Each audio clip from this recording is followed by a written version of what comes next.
गांव से बड़ी खबर। पूर्व कलेक्टर नीलकंठ टेकाम बीजेपी में शामिल हो गए हैं। 2500 समर्थकों के साथ उन्होंने बीजेपी का दामन थाम लिया है। बीजेपी ने जबरदस्त शक्ति प्रदर्शन किया है। खेल मैदान में हजारों लोगों की भीड़ उमड़ी।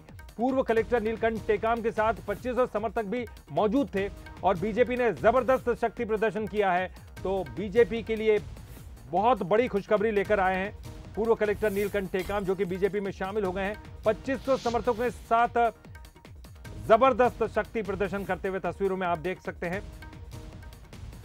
तो कोंडागांव से बड़ी खबर, जहां पूर्व कलेक्टर नीलकंठ टेकाम अब बीजेपी के हो गए हैं। 2500 समर्थक उनके साथ बीजेपी में शामिल हुए हैं।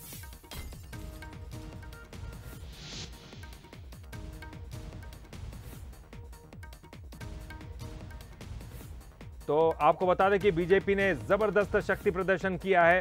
तस्वीर में आपको दिखा रहे हैं 2500 समर्थकों के साथ बीजेपी में शामिल हो गए हैं। पूर्व कलेक्टर हैं नीलकंठ टेकाम, बीजेपी में शामिल हो गए हैं पूर्व कलेक्टर। तो लगातार जो है बीजेपी अपनी संख्या बढ़ाने में लगी है।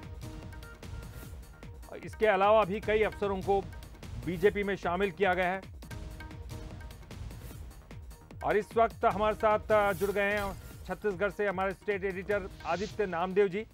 आदित्य जी, एक बड़ी खुशखबरी बीजेपी के लिए नीलकंठ टेकाम लेकर आए और हमने देखा कि पिछले कई दिनों में जो है बीजेपी लगातार कई अफसरों को शामिल कर चुकी है। देखिए, अफसरों में भी ऐसा लगता है ललित जी की होड़ लगी हुई है। नीलकंठ टेकाम शामिल हो गए हैं आज बीजेपी में। लगभग 2000 से ज्यादा कार्यकर्ताओं के साथ शामिल हुए हैं।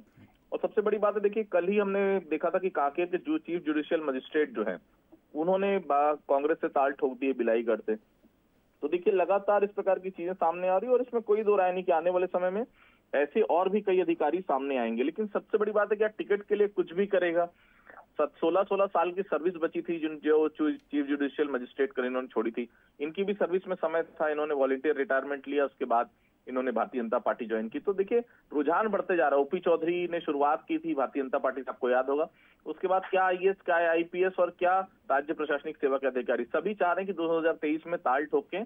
और इनको पता है, देखिए अधिकारी और विधायक में क्या अंतर होता है। विधायक अगर खड़ा है तो अधिकारी बैठ नहीं सकता, विधायक अगर बैठा है तो भी अधिकारी खड़े रहेगा। तो ये उनको पता है कि उसकी वैल्यू क्या होती है विधायक बनने की। तो ये सभी लोग ताल ठोक रहे हैं। आने वाले समय में इसी प्रकार के परिदृश्य और भी भारतीय जनता पार्टी और कांग्रेस के बीच दिखाई देंगे। और आदित्य जी, एक खास बात और है कि क्या लगता है आपको, क्योंकि जितने भी अधिकारी शामिल होते हैं, जो प्रशासनिक अधिकारी है, उनका एक्सपीरियंस भी पार्टी को काम आता हो? देखिए काम आता है, लेकिन ललित जी एक बात सोचना पड़ेगा अधिकारी को। जब वो अधिकारी बनकर उस जिले में जाते हैं, उनको ऐसा लगता है हम यहाँ से चुनाव लड़ेंगे तो हम जीत जाएंगे। अधिकारी बनकर जनता से मिलना अलग होता है।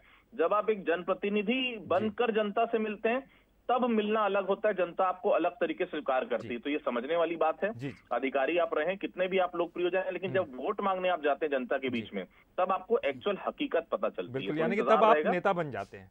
बिल्कुल। बहुत बहुत शुक्रिया आदित्य जी इस पूरी